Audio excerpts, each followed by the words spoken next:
Oui, donc moi je suis Carole Gerbeau, donc militante du NPA. Et je fais partie, enfin le NPA fait partie du collectif de solidarité pour les migrants de Bourg-en-Bresse depuis de longues années.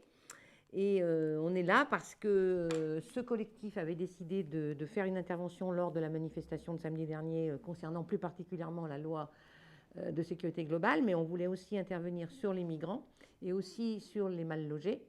Et du coup, on avait fait un écrit qu'on a lu lors de la manifestation, et c'était un petit peu pour éclaircir ce que nous avions écrit, puisqu'on, dans notre intervention, on parlait d'une récente réquisition de logements qui a eu lieu à Grenoble, dans le département 38, et qui pose beaucoup de problèmes actuellement aux gens qui sont logés dedans. Alors justement, qu'est-ce qui se passe concrètement? Parce qu'on en a entendu parler un petit peu, mais on ne sait pas clairement quels sont les éléments en fait que tu as eu de Alors, ton côté. nous, on relaye ça parce qu'on sait qu'ils manifestent beaucoup devant la mairie de Grenoble, qu'ils essayent d'obtenir que les gens qui ont réquisitionné ces immeubles vides essayent d'avoir un rendez-vous.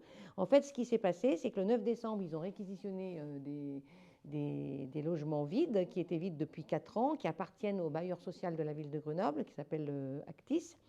Et quand ils sont rentrés, exceptionnellement, parce que depuis 20 ans c'est plus difficile, exceptionnellement, l'eau et l'électricité, le chauffage étaient encore en place.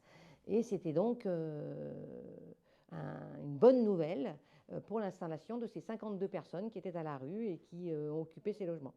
Ceci dit, quelques temps après, la mairie de Grenoble a coupé l'eau, l'électricité et le chauffage, alors que ce n'était pas coupé depuis 4 ans.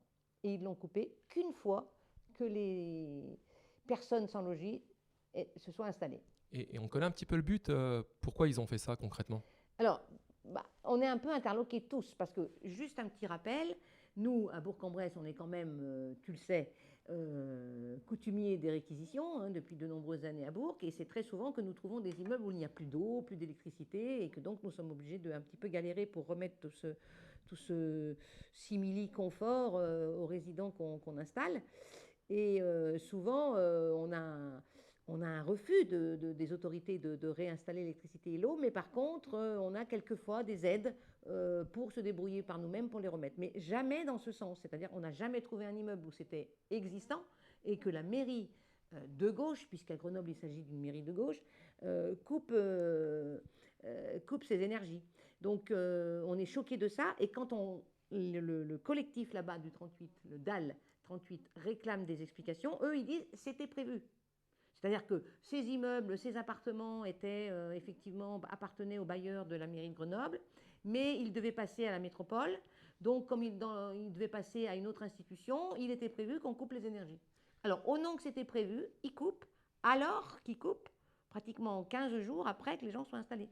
Alors justement, ce qui est paradoxal, c'est que le maire de Grenoble, c'est Éric Piolle, et il est plutôt connu pour être assez engagé. Des gros échos qu'on a par rapport à la cause des migrants. Je sais que, par exemple, en 2018, il a remis la médaille d'honneur à Cédric Héroux et il s'est revendiqué en tant que délinquant solidaire. C'est quand même paradoxal, cette histoire.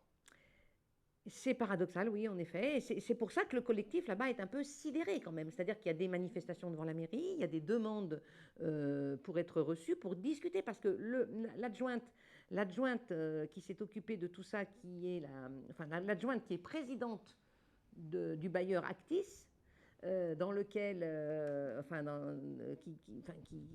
auquel appartiennent ces logements, elle est à la France Insoumise. C'est-à-dire que c'est la première adjointe de la mairie, elle est à la France Insoumise. Comme tu viens de le dire, le maire lui-même, c'est Éric Piolle, qui lui est d'Europe Écologie Les Verts et qui n'a jamais paru comme quelqu'un opposé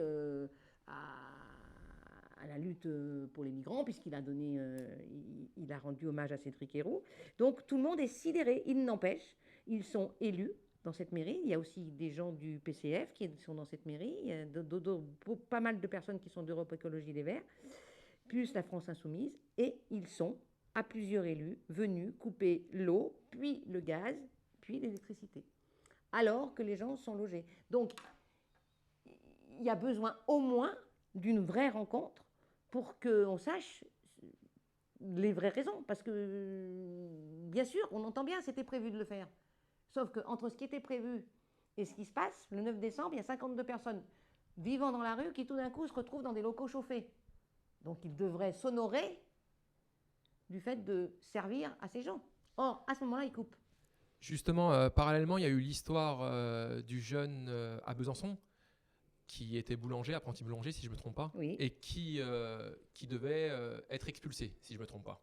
Oui, bah, qui était devenu irrégulier sur le territoire parce qu'il venait d'atteindre sa majorité. Voilà, justement, son employeur a fait une grève de la faim et ça aboutit positivement. Est-ce que tu penses qu'une mobilisation pourrait faire en sorte qu'il puisse retrouver le chauffage, l'électricité? Oui, nous on pense que c'est pour ça que le NPA avait décidé de parler de cette affaire samedi dernier à Bourg-en-Bresse devant la manifestation de la, sécurité, de la loi sécurité globale. Parce que pour nous, on sait que les Grenoblois, tous les gens qui soutiennent le DAL 38, tous les gens qui soutiennent ces personnes non logées, elles sont en mobilisation depuis Noël, depuis qu'elles ont vu ces coupures arriver. Et il faudrait que cette mobilisation s'élargisse. Et moi, l'intérêt que j'ai, c'est aussi de parler aux gens ici, localement, avec qui par ailleurs on peut travailler des fois, c'est-à-dire les gens d'Europe Écologie Les Verts et aussi la France Insoumise, pour que des militants burgiens et des militants d'ailleurs, mais là il se trouve qu'on l'a fait à Bourg, puissent soutenir cette mobilisation qui pour l'instant patine à Grenoble. Eh ben, écoute, merci. Tu as des choses à rajouter? Je voudrais juste rajouter que dans cette occupation des locaux, il y a des gens sans papier et il y a des gens avec papier. Il y a des gens qui sont autochtones, il y a des gens qui sont migrants, il y a des gens qui sont migrants avec des papiers, d'autres migrants sans papier. Donc c'est tout le monde. Il y a énormément de personnes qui vivent à la rue. Moi, ce que je veux rajouter, c'est que quand un lieu comme ça existe, qu'il est vide depuis 4 ans, et qu'en plus il permet d'être chauffé, je trouve ça lamentable, vraiment lamentable, qu'une mairie dite de gauche coupe les énergies.